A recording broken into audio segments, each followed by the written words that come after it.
Hello there, welcome to another episode of World of Tanks with Ungainly Titan, and in this episode I want to go through the whole business of mercenary contracts. I'll probably do a series of videos just mapping my progress through the mercenary contract games, and the first one is Stage 1 after earning 1200 experience and win a battle and do it in a German tank between Tier 3 and Tier 10. So I picked the E25. First game out, Prokhorovka in the winter, and 1200 experience is relatively easy to pick up, especially on the daily double.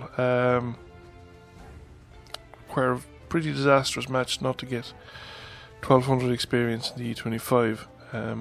Not that disastrous matches don't happen, but it's a relatively straightforward thing to pick up.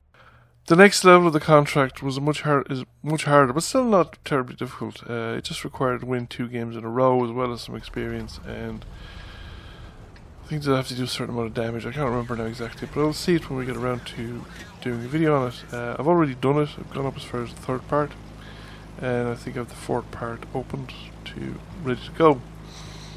What I do notice is you have a fixed amount of time, and going through the extra contracts doesn't extend the time. So you have to do the whole 8 parts by the 10th. So in my case, about 8 days to fulfill the contract. You will do the first several parts quite easily, I think. Biggest issue, of course, is that you need to have the tanks ready to go. The next one now I have to get a Panzer III Lux, which I'm not sure if I have. Well, I don't have. I know I don't have a Panzer II Lux in my garage. But I'm not 100% sure where I'm fixed with regard to the prerequisites, the Panzer II Lux, whether I've cleared all the prerequisites or not. I think I have. I think I could just go in and buy one, transfer a crew, train up the crew to 100%, and then have a go at the contract. At the contract games, I have plenty of low-tier German premiums in order to bring up a crew to 100% anyway, and I have been busy training German crews. Now I don't have a lot of well-trained German crews, but I have enough training, I think, to do alright with Panzer Lux. This is a relatively low tier. So back to the game. I've picked this spot because I'm not on the bushes in front. I'm actually much further back because it's a better location to shoot from. You won't spot anything or much, and certainly not in this tank, but you're further back and you're less likely to be seen because you're more likely to have allies in front of you to keep the enemy at bay. And also you can shoot. There's locations around the bushes where this tank won't be able to shoot, particularly shooting directly to your east, because the elevation required, the slope is too steep, and the elevation required on the gun to go directly east is too much, and I won't be able to elevate the gun enough with the slope of the ground. And I have to come down slope a bit where the slope levels off a little bit in order to get shots off. But that would increase my risk of detection. You'll actually see this later on in the game. Now the T-28 prototype's being quite stubborn. He keeps coming up in the same place and then turns his turret to the east, and I get the shot in. And he ultimately pays the price for it. We have a lot of tanks pushing on the hill, and it looks like we're making progress. Although there's a fair few tanks defending, but there's only a limited number of tanks that can fit on the southern side of the hill at that end. I'm going forward into the bushes now because I have a heavy tank in front of me, and I want to give him view range if I can, and assist him in any way that I can. Now, I immediately find out here that I'm too far up the slope. I'm right at the edge of the map, and I can't elevate the gun to shoot at the Centurion or the Cromwell when he was there. But now that I am in a position, the Centurion has obviously moved on, and I am thinking to myself that the tanks on my side are pushing south along the road, and my opportunities that I'm going to get here are actually going to be extremely limited. So it is probably better off push along the road with them. See if I can get into the bushes down the southern end of the road, where I'm a bit further away from the guys defending the ridgeline in the centre, and they're less likely to see me and detect me rather than if I went straight out onto the side. right in their proximity. So I'm coming down here. We're going to pop up behind the bush as soon as we get there. See what we see.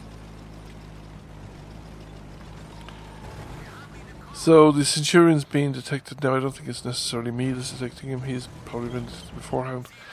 That Rheinmetall Borsig's been detected as well. But again, I don't know if it was me that did it. I didn't get any spotting ribbon. So it's probably not, is the answer. But we got round into him and then he flees the scene completely.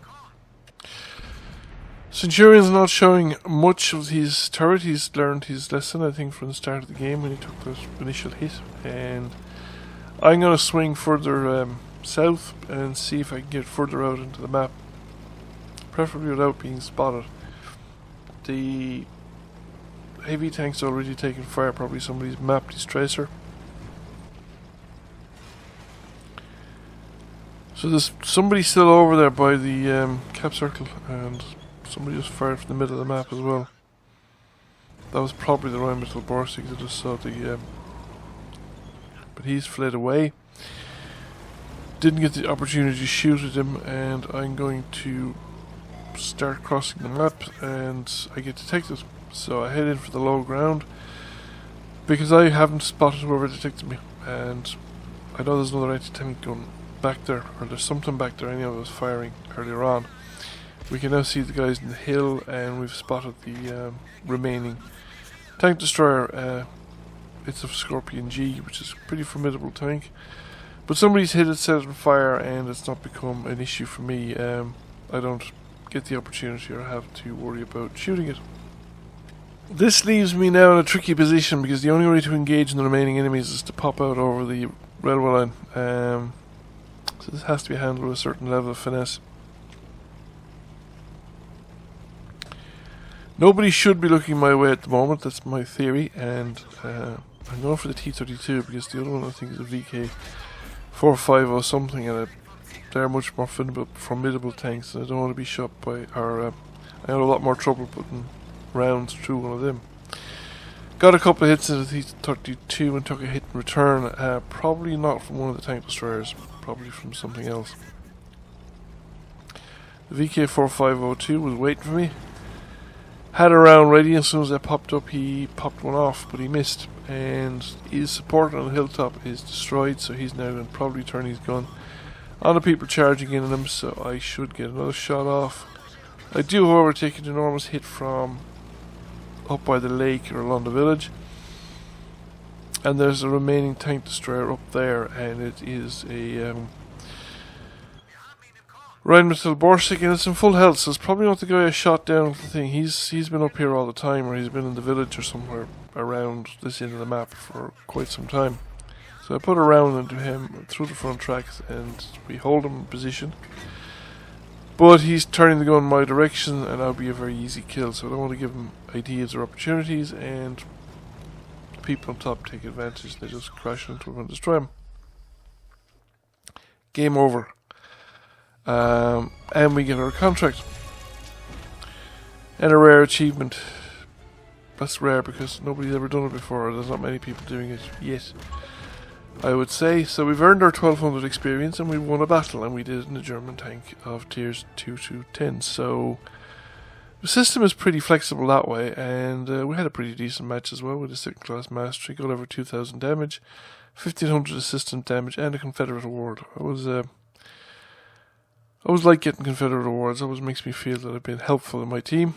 We come number 1 by experience. That's pretty much it, or all that I have to say about mercenary contracts so far. Thank you for watching. I hope you enjoyed the video. If you did, please give it a like, and if you have not already done so, please give the channel a subscription. It really helps out. I'll catch you all again soon. Bye for now.